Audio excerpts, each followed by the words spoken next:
ఏ రంగంలోనైనా రాణించాలంటే అధునాతన పద్ధతులు, వినూత్న ఆలోచనే కీలకం. ఇది వ్యవసాయ రంగానికి వర్తిస్తుంది. సంప్రదాయ పద్ధతుల్లో పంటలు సాగు చేస్తే ప్రస్తుత పరిస్థితుల్లో పెద్దగా గిట్టుబాటయ్యే అవకాశం లేదు. వినూత్న ప్రయోగాలు చేస్తున్న రైతులు మాత్రం క్లిష్ట పరిస్థితుల్లోనూ తగిన ఆదాయాన్ని పొందగలుగుతున్నారు. ఈ క్రమంలో రూపుదిద్దుకున్నదే 7 అంతస్తుల పంటల సాగు నమూనా.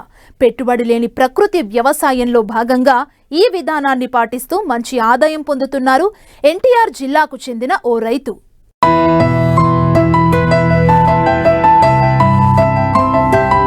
విత్తుబట్టి పంట అంటారు. మంచి దిగుబడి రావాలంటే నాణ్యమైన విత్తనం ఒక్కటే సరిపోదు. ఆ పండించే భూమిలో శక్తి ఉండాలి, జీవ పదార్థం ఉండాలి, వానపాములు, సూక్ష్మజీవుల సంచారం ఉండాలి, నీటిని పీల్చుకునే తత్వం ఉండాలి. అన్నింటికంటే ముఖ్యంగా సేంద్రియ కర్బనం మెండుగా ఉండాలి. ఈ లక్షణాలన్నీ ఉన్న నేల బంగారంతో సమానం. ఆ భూమిలో ఏ పంటైనా పండుతుంది, ఏ చీడపీడనైనా తట్టుకుంటుంది. అయితే మన నేలల్లో ఇదే లోపించింది. 99% పొలాల్లో సేంద్రియ కర్బనం కనీసం 0.5% కూడా లేదు.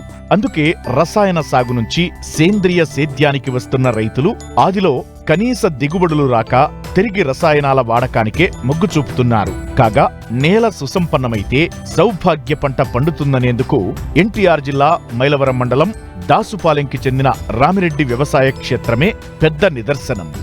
సేంద్రియ కర్బనం నిండుగా ఉన్న వారి 7 ఎకరాల పచ్చని వనానికి ప్రత్యేకంగా ఎటువంటి పోషణ చేయడం లేదంటే ఆశ్చర్యం కలక్కమానదు. అసలు పశువుల వ్యర్థాలు, జీవామృతాలు, కషాయాలేవీ వాడకుండా ఉద్యాన పంటలు కళకళలాడుతూ ఎలా పెరుగుతున్నాయో మనము చూద్దామా?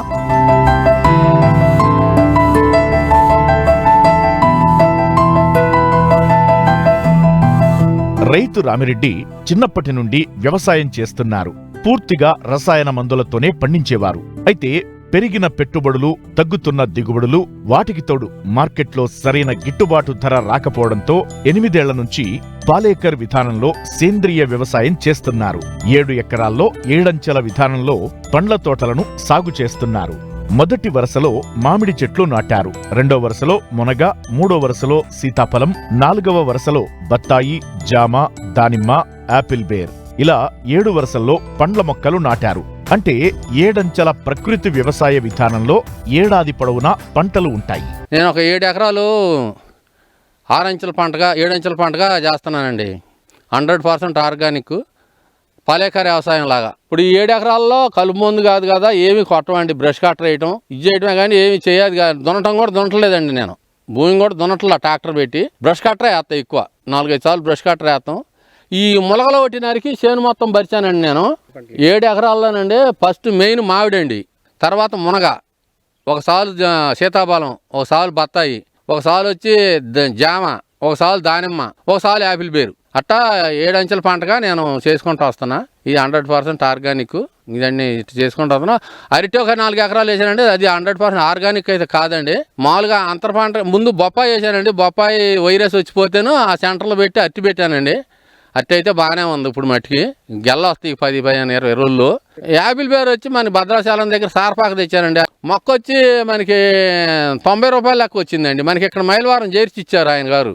అయితే ఏరే చోట అయితే 270 రూపాయలు చెబుతున్నారు. ఏ మొక్కలు అవి రకరకాలుగా ఉన్నాయి కాయలు. ఈ మన ఒకటే క్వాలిటీ ఉందండి, ఒకటే రకం ఉంది. ఇచ్చిన మొక్కలు 500 మొక్కలు కూడా ఒకటే క్వాలిటీ ఉంది కాయ. ఇది మొత్తం 7 ఎకరాల మీద నేను 3500 మొక్కలు వేసానండి. ఆ మొక్కలు తెప్పించిందంటే మరి ఎక్కడి నుంచి వచ్చినా మా బావగారికి ఎక్కుదండి. యాపిల్ బేర్ ఒకటే నేను తీసుకొచ్చేయగలిగా. యాపిల్ బేర్ వచ్చి 600 మొక్కలు వేసానండి. మామిడి వచ్చి ఒక 300 మొక్కలండి.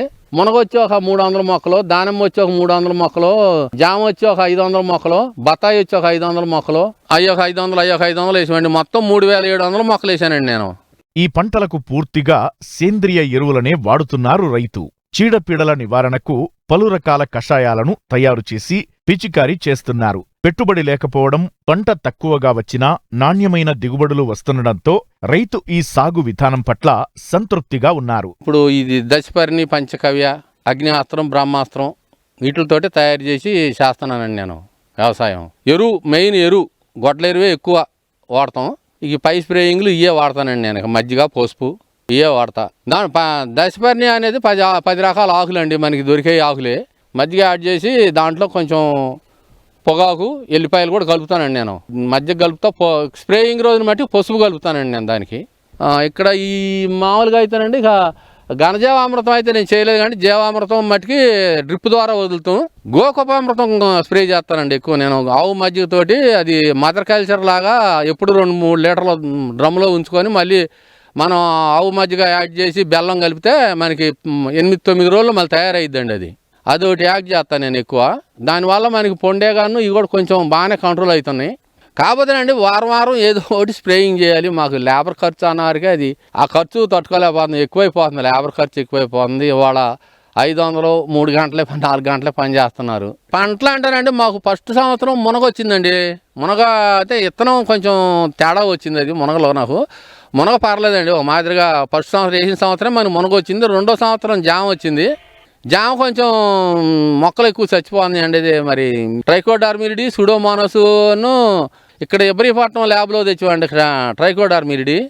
దాంతో ఎక్కువ డ్రిప్పుల్లో కలపనివ్వండి, పై స్ప్రేయింగ్ కానివ్వండి, మన ఎరువులో కలిపి 25 రోజుల నుంచి దాన్ని పట్టా కప్పి దాన్ని అంతా నీళ్లు చల్లి చేస్తే అది ఫంగస్లాగా తెల్లగా బూజులాగా వచ్చాక అది చెట్టుకి వచ్చి మనకి 2 కేజీలు లెక్క ప్రతి చెట్టుకి వేసామండి. అది కాకుండా మొత్తం ఒక్కో చెట్టుకు వచ్చి 14-15 కేజీలు నేను మామూలుగా పశువులు ఎరువు వేసానండి. ఈ యాపిల్ బేర్ వచ్చి పోయిన సంవత్సరం ఏం లేదండి, ఈ సంవత్సరం మట్టుకి 4 టన్నులు 5 టన్నులు వస్తుంది అనుకుంటున్నానండి. నేను ఇప్పుడు 1 టన్ను కాయలు కోసానండి నేను. మాకు గుర్తింపు ఉండి మాకు కూడా ఏదైనా గవర్నమెంట్గా తరఫున ఏదైనా రైతుని గుర్తించి ఆర్గానిక్ చేసే వాళ్ళందరికీ ఏదైనా ఒక మార్కెటింగ్గా చేసి అమ్మించగలిగితే మేము 10 మందికి సేవ చేయగలుగుతాం. మా ఆరోగ్యం మేము కాపాడుకొని 10 మంది ఆరోగ్యం కాపాడటానికి ఇదిగా ఉంటుందని నా ఆలోచన అండి. ఏడంచెల విధానంలో పంటలు వేయడం వల్ల రైతులకు ఏడాది పొడవునా ఆదాయం వస్తుంది. పండ్ల తోటలు, ఇతర వృక్షాలను పెంచడం ద్వారా వర్షాలను ఆకర్షించే అవకాశం ఉంటుంది. తక్కువ నీటి వినియోగంతోనే ఎక్కువ పంటలు పండించవచ్చని నిరూపిస్తున్నారు రైతు రామిరెడ్డి.